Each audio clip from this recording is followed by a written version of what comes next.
awaiting the state prison charges. Jacob Matthew. This is Jacob Matthew. According to the prosecutor, this young man intentionally burnt his 14-month-old baby brother, walked out of the house, and watched it burn to the ground. While the accused pleaded not guilty, the prosecutor's office had evidence that multiple fires had erupted from the premises in which he and his younger brother were in. This proved that the accused had intentionally lit the fires in the house. He also didn't make any attempt to try and save his little brother, or even call 911 for backup. During the prosecutor's statement, the accused could be seen weeping and saying a silent prayer. That doesn't save him from being convicted, though.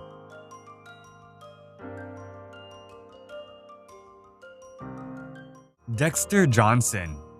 Dexter Johnson, 18 years old in 2006, and 4 other accomplices kidnapped, carjacked, robbed, raped, and murdered 23-year-old Mariah Aparis and her 17-year-old boyfriend, Hui No. In 2007, a jury convicted him of murder and sentenced him to death. Since he was 18 years old at the time of the crime, the death penalty was on the table. During his sentencing, Dexter threw a chair across the courtroom and had to be subdued by multiple bailiffs, while his family members screamed in anger and threatened Aparis and No's family members inside the courtroom. Keandria Cook. This is Keandria Cook. 14-year-old Keandria Cook used a dating app to lure Perry Nita, who invited Emmanuel Purcell. Cook's then-boyfriend, Kendrick Bass, is accused of shooting Purcell during a carjacking. He survived the shooting, but she was sentenced for 20 years in prison.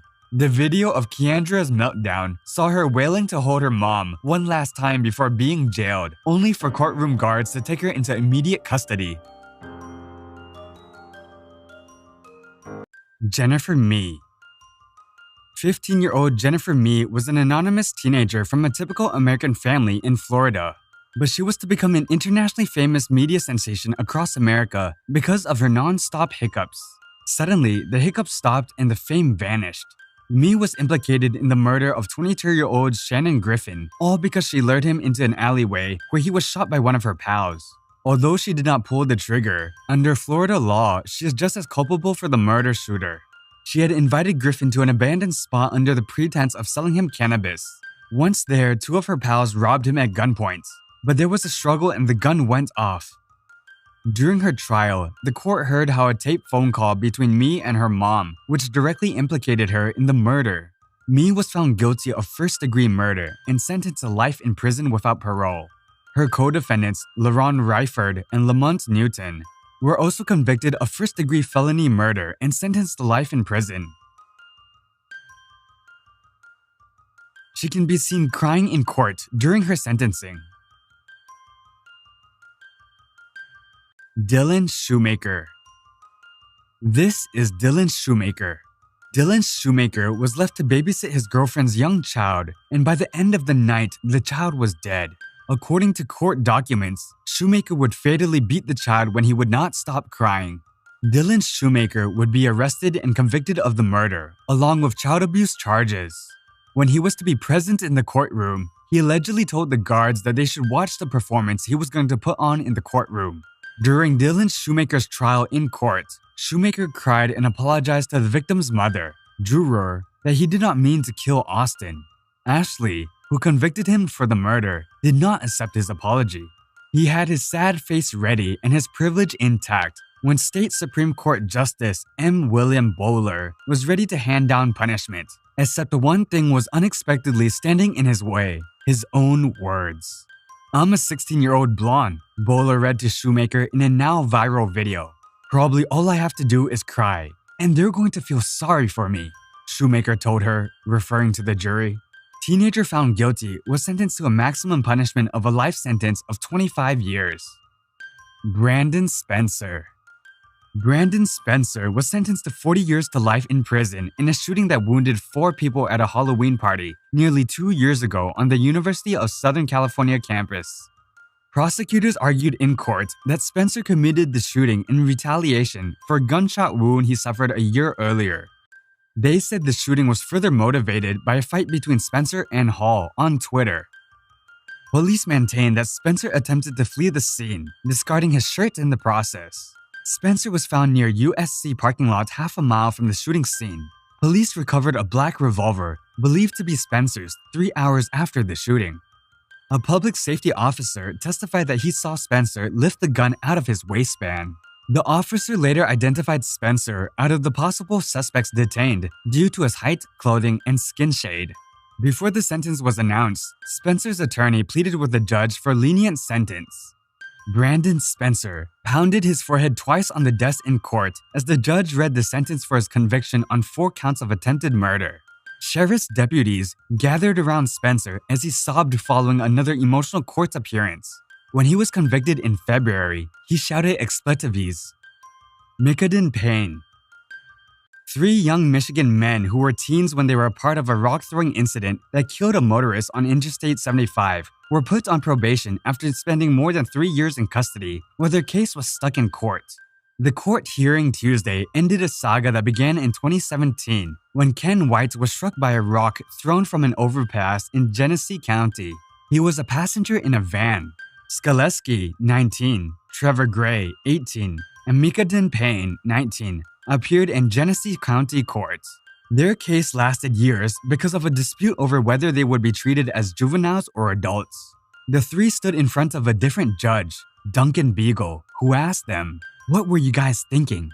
"I don't think we were thinking at all. We were just dumb kids," Skaleski said. After completing a year of probation, the 3 will not have a felony record, defense attorney Frank Manley said. The person accused of actually throwing the rock, Kyle Enger, now 21, pleaded guilty to second-degree murder in 2019 and was sentenced to 39 months in prison. He was released in January with credit for time served in jail before his plea. John Freeman.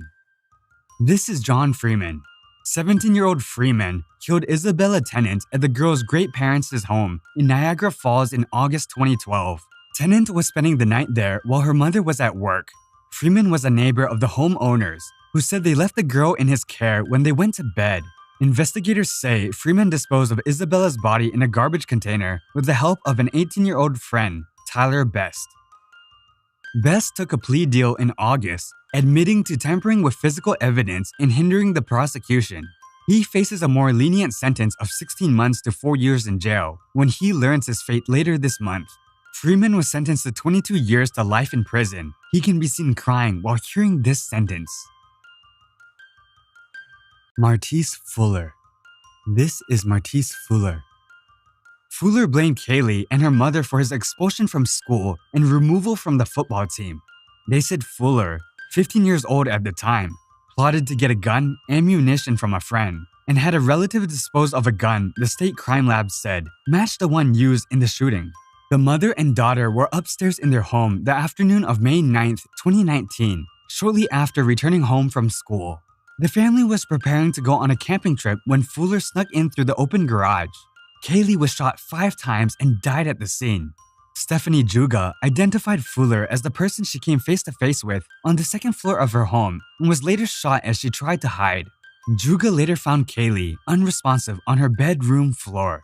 A judge sentenced Martise Fuller to life in prison with no chance for release for killing 15-year-old Kaylee Juga and injuring her mother. After the verdict was brought down, Fuller showed the first signs of emotion during the 6-day trial, crying, at times resting his head on the table in front of him. It would be the only time Fuller showed emotion during the entirety of the case. Shondell Jackson. This is Shondell Jackson. Jackson was convicted of first-degree intentional homicide and robbery of 21-year-old University of Wisconsin, Milwaukee student Nathan Potter. Jackson and 20-year-old Derek Thomas attempted to rob Potter, who was walking home to his apartment, and shot him to death. Potter wasn't carrying any money. Jackson showed no remorse or sorrow during the trial over the victim's death or his crime, and even smiled at the victim's family at one point when he was escorted out of the courtroom. After being sentenced to life in prison with no chance of parole, Jackson grew violent, cursing at the judge. The police in the courtroom acted quickly. He had to be restrained by officers who utilized pepper spray. While his reaction was intense, members of Jackson's family in the back of the courtroom started hurling insults at Potter's mother after the sentencing, saying, "I hate you all," and "God's the judge." That was it for today's video. We hope you like it. If you want to see more interesting videos, then make sure to subscribe to our channel. Hit the like button